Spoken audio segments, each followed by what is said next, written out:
फिरोजाबाद का ऐतिहासिक घंटा घर अब तस्वीरों में नहीं बल्कि बन चुका है खतरे की घंटी। 1 करोड़ 20 लाख की मंजूरी के बाद भी पुनर्निर्माण काम पड़ा है ठप। चलिए जानते हैं पूरा मामला, लेकिन उससे पहले स्वागत है आपका यूपी की बात में और मैं हूं आपके साथ खुशी। फिरोजाबाद की ऐतिहासिक घंटा घर की जर्जर हालत ने पार्षदों को सड़क पर ला दिया है। नगर निगम ने 1 करोड़ 20 लाख रुपए स्वीकृत कर नक्शा पास किया है, लेकिन पुनर्निर्माण का काम अभी तक शुरू नहीं हुआ। पार्षदों ने 15 दिन का अल्टीमेटम दिया है और चेतावनी दी है कि समय पर काम शुरू नहीं होने पर आंदोलन होगा।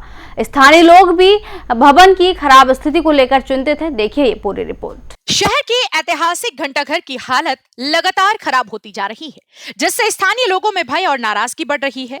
नगर निगम ने इस पुनः निर्माण के लिए करीब 1 करोड़ 20 लाख रुपए की राशि मंजूर की और नक्शा पास किया है, लेकिन कार्य अभी तक शुरू नहीं हुआ। घंटाघर का निरीक्षण करने पहुंचे पार्षद नरेश शर्मा नीटू और आशीष दिवाकर ने नगर निगम की सुस्त कार्य प्रणाली पर सवाल उठाते हुए कहा कि इतनी बड़ी राशि के बावजूद कार्य शुरू नहीं होना लापरवाही है।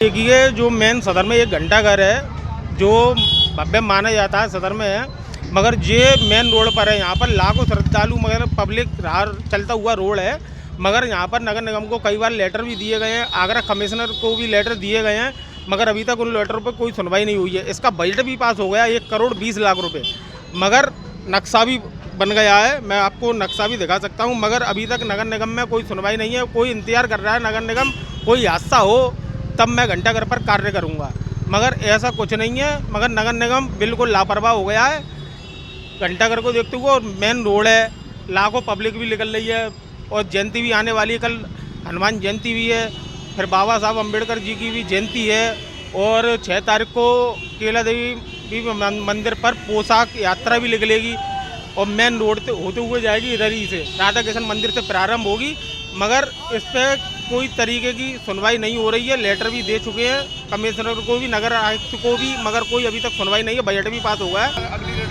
अगली रणनीति जो होगी, 15 दिन का टाइम दिया जा रहा है। अगर इस पर काम नहीं लगता है तो हम सभी पार्षद एकत्रित होकर यहाँ पर धरना प्रदर्शन कर। हम सभी पार्षद एक कार्यक्रम में आए हुए थे, तो वहाँ के सब व्यापारी इकट्ठे थे। उन लोगों का सभी पार्षदों से ये कहना था कि ये घंटाघर का कुछ हो पाएगा, तब हम सभी लोग पार्षद इकट्ठे होकर यहाँ पर चले आए घंटाघर पर।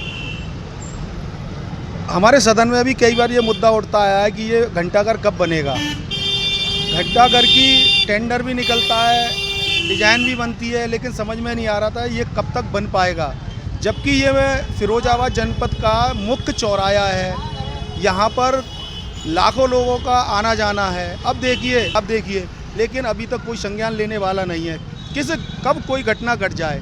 आप देखिए, घटना में कोई अप्रिय घटना, बड़ी घटना को अंजाम भी हो सकता है। इसमें रणनीति होगी। हम लोग कल नगराध्यक्ष साहब से सब लोग मिलेंगे, उसके बाद फिर क्या रहता है, उसके बाद कोई रणनीति नहीं तैयार करेंगे। पार्षदों ने प्रशासन को 15 दिन का अल्टीमेटम दिया है। उनका कहना है कि अगर इस समय के भीतर पुनः निर्माण कार्य शुरू नहीं हुआ तो वे उग्र आंदोलन करेंगे। स्थानीय लोग भी घंटाघर की जर्जर हालत को लेकर चिंतित हैं और कहते हैं कि कभी भी बड़ा हादसा हो सकता है। अब सभी की नजरें प्रशासन की कार्यवाही पर हैं। घंटाघर की हालत चिंताजनक है और इसे तुरंत सुधारने की जरूरत है। अब सभी की नजरें प्रशासन पर हैं। देखना होगा कब शुरू होता है घंटाघर का काम। फिलहाल के लिए इस खबर में इतना ही। देखते रहिए यूपी की बात।